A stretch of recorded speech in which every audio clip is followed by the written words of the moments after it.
एक बिल्डिंग जो कागजों में कभी एक निजी घर थी, एक कॉम्प्लेक्स जहां सुरक्षा के नियम शायद मुनाफे के बोझ तले दब गए, एक ऑटोमेटिक गेट जो सुरक्षा के लिए लगाया गया था लेकिन आग लगने के बाद वही कई लोगों के लिए बाहर निकलने की आखिरी उम्मीद भी छीन ले गया। और फिर 15 नौजवान, 15 सपने, 15 परिवारों के चिराग लखनऊ के अलीगंज अग्निकांड में हमेशा के लिए बुझ गए।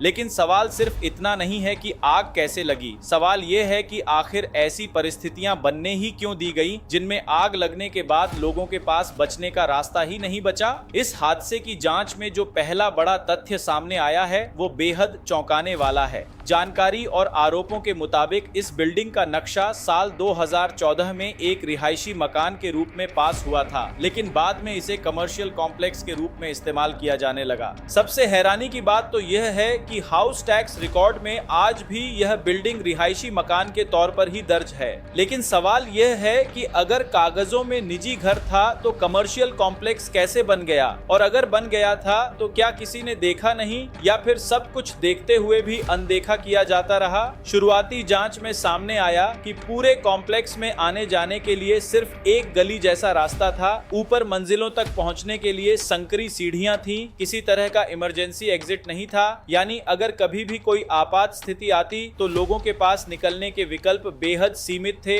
अब सवाल ये है कि आखिर इतने लोगों के इस्तेमाल वाली इमारत में सुरक्षा के बुनियादी इंतजामों की कमी कैसे बनी रही। दावों के मुताबिक बेसमेंट में अवैध रूप से कपड़ों का गोदाम चलाया जा रहा था। आग लगने के बाद यही गोदाम आग में पेट्रोल डालने का काम करता रहा और देखते ही देखते आग भीषण हो गई। यानी जहां सुरक्षा को प्राथमिकता मिलनी चाहिए थी वहां व्यवस्थाओं पर सवाल खड़े हो रहे हैं। इस पूरे हादसे का सबसे दर्दनाक पहलू वो ऑटोमेटिक गेट है, जिसके बारे में जांच में कई गंभीर बातें सामने आई हैं। बताया गया कि सेंटर पूरी तरह से ऑटोमेटिक सिस्टम से लैस था और एंट्री और एग्जिट गेट बायोमेट्रिक सिस्टम से ऑपरेट होते थे, और यही वजह थी कि आग लगते ही गेट लॉक हो गया। अंदर मौजूद लोगों ने बाहर निकलने की हर संभव कोशिश की। उन्होंने गेट खोलने के लिए जान तक लगा दी, लेकिन भारी गेट ना खुला और ना ही तोड़ा जा सका। जो गेट सुरक्षा के लिए लगाया गया था वही लोगों के लिए मौत का दरवाजा बन गया। लोग दरवाजे के अंदर से चिल्लाते रहे, तड़पते रहे और अपनी मौत को अपनी आंख के सामने धीरे धीरे उनकी तरफ बढ़ता देखते रहे। जांच में यह भी सामने आया कि बिल्डिंग के लिए 20 किलोवाट का बिजली कनेक्शन पास था, लेकिन वास्तविक लोड 34.10 किलोवाट तक पहुंच चुका था। एक्सपर्ट्स के मुताबिक ओवरलोडिंग के कारण शॉर्ट सर्किट का खतरा लगातार बढ़ रहा था। सबसे बड़ा सवाल यही है कि जब 3 महीने से लोड बढ़ रहा था तब जिम्मेदार एजेंसियां क्या कर रही थी। क्या किसी ने चेतावनी नहीं देखी, क्या किसी ने जांच नहीं की, या फिर सब कुछ नॉर्मल मान लिया गया।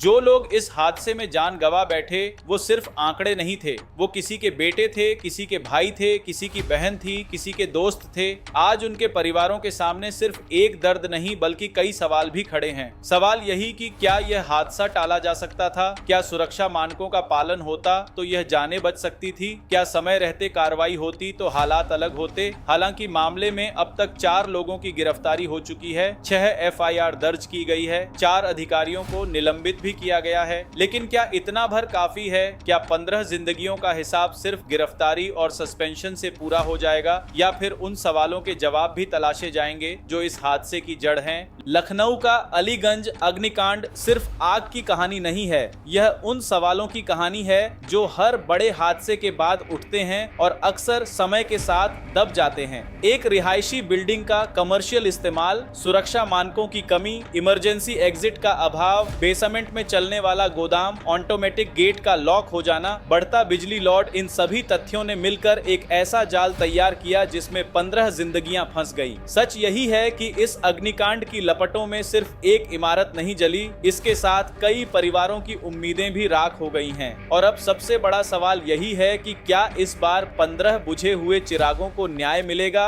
या फिर यह मामला भी सरकारी फाइलों की कब्रगाह में दफन हो जाएगा, जहां जांच की रफ्तार धूल से भी धीमी होती है और जवाबदेही सालों तक दराजों में बंद पड़ी रहती है।